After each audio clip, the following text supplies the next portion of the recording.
Hello everyone, welcome to this direct speech and indirect speech class. And இது வரைக்கும் நம்ம நிறைய விஷயங்கள் பார்த்துக்கிட்டே வரோம். இன்றைக்கி நம்ம என்ன பார்க்க போகிறோம் அப்படின்னு சொன்னாக்க மெயினாக அட்வைஸ் ஆர்டர் ரெக்வெஸ்ட் அப்படின்னு இருக்குது. அட்வைஸ் ஆர்டர் ரெக்வெஸ்ட் இருக்குது. இது வரும்போது நம்ம என்ன பண்ணுவோம் அப்படின்னு சொன்னால், இப்போது டோன்ட் மேக் நாய்ஸ் அப்படின்னு சொன்னால், அதாவது நெகட்டிவில் இருக்குது டு நாட் அப்படின்றது, நாட் டு அப்படின்னு சேர்ப்போம். அதே மாதிரி டு அப்படின்றத அந்த வேர்புக்கு முன்னாடி சேர்ப்போம். இது மெயினாக அந்த ஆர்டர் அட்வைஸ் ரெக்வெஸ்ட் அப்படின்னு வரும்போது வரும். வாக்கிய அமைப்பு முறை பார்க்கும்போது உங்களுக்கு கிளியராக புரியும். Report the following in indirect speech. The teacher said to him, don't read so fast. The teacher said to him. This is in past tense. அதாவது எப்படி இருக்குன்னு சொன்னால், ரிப்போர்ட்டிங் வேர்ப் அப்படின்றது பாஸ்ட் டென்ஸில் இருக்குது. ஓகே, அது கிளியராக இருக்குது.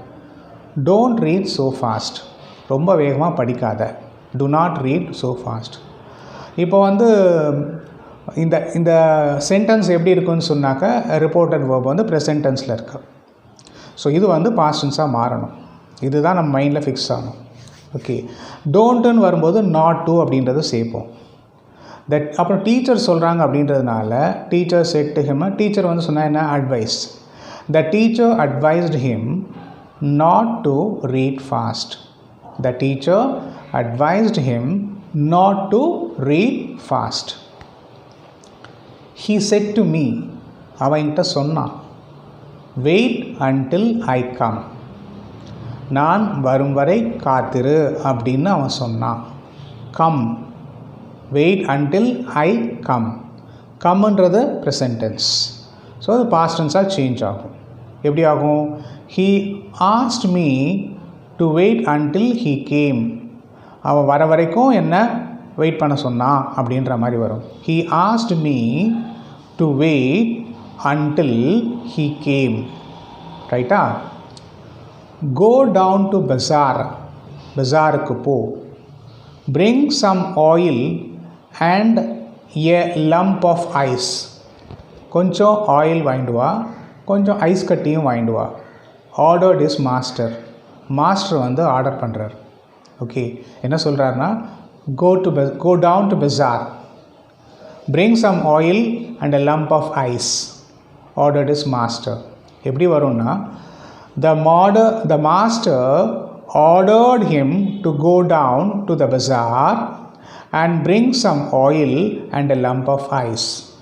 I repeat once again. The master ordered him to go down to the bazaar and bring him some oil and a lump of ice. முதல்ல சென்டென்ஸ் திருப்பி சொல்கிறேன் பாருங்கள். Go down to bazaar. Okay, இது இன்னும் முடியல. Go down to bazaar, comma, bring some oil and a lump of ice. இது கோட்ஸ்குள்ளே இருக்குது. ஓகேயா? Ordered is master. Master order பண்ணுறாரு. எப்படி சொல்லலாம் அப்படின்னு சொன்னால், the master ordered him to go down to bazaar and bring him, அவருக்கு வேணும் என்ன கேட்குற, bring him some oil and a lump of ice. Okay, அடுத்தது, Kamala said to her son. Kamala அவங்களோட பிள்ளைகிட்ட சொல்கிறாங்க. என்ன சொல்கிறாங்கன்னா, bring me a glass of milk. எனக்கு ஒரு டம்ளரில் பால் எடுத்துகிட்டு வா அப்படின்னு சொல்கிறாங்க. Kamala asked her son to bring her a glass of milk. Kamala செட்டுன்னு ஆஸ்க்டுன்னு Kamala asked her son to bring her, அவளுக்கு தானே, அம்மாவாக இருந்தாலும் அவளுக்கு அப்படின்னு சொல்கிறோம். அவங்களுக்கு bring her a glass of milk. Kamala asked her son to bring her a glass of milk. Kamala asked her son to bring her a glass of milk. The teacher said to the student, keep quiet. Keep quiet. The teacher said to the student. இது teacher சொல்லாங்கன்னா order. Okay, எப்படி வருதுன்னு பார்க்கலாம். The teacher ordered the students to keep quiet. டூன்னு வருது. ஓகேயா? டூன்ற வார்த்தை இங்கே சேர்ப்போம். என்ன அட்வைஸு ஆர்டர் ரெக்வஸ்ட் வந்தால் டு வரும், நெகட்டிவாக இருந்தால் நாட் டுன்னு வரும். இதை புரிஞ்சுக்கோங்க. The teacher ordered the students to keep quiet.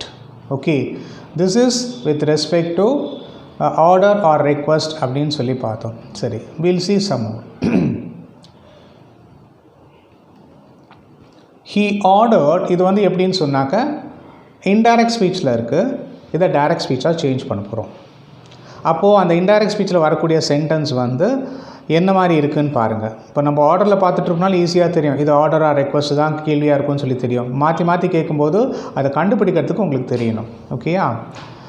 He ordered him to leave the room. He ordered him to leave the room. எப்படி சொல்லலாம்? He said to him. He said to him, leave the room. He said to him, within quotesல he said to him, comma, அதுக்கப்புறம் within quotesல leave the room. He said to him, leave the room is the right answer. He told them to sit down. உட்காருங்க அப்படின்னு சொல்லிட்டு அவங்கக்கிட்ட சொன்னாங்க. He said to them, just sit down.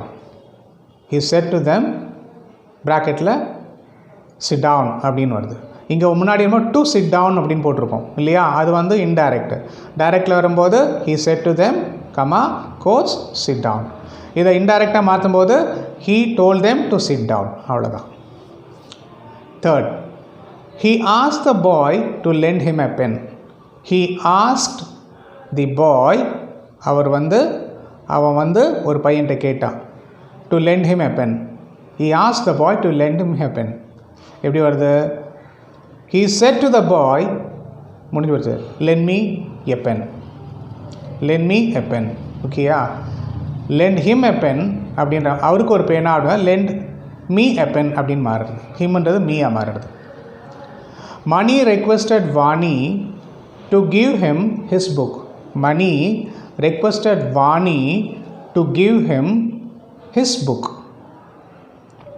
இப்போ வந்து மணி request Vani அப்படின்னு வரும்போது டு கிவ் ஹிம் ஹிஸ் புக்னு வராது, இங்கே வந்து ஹர் புக்னு வரும். வாணி அப்படின்றவங்க ஃபிமினைன் இருக்கிறதுனால இங்கே ஹர் புக்னு வரும்.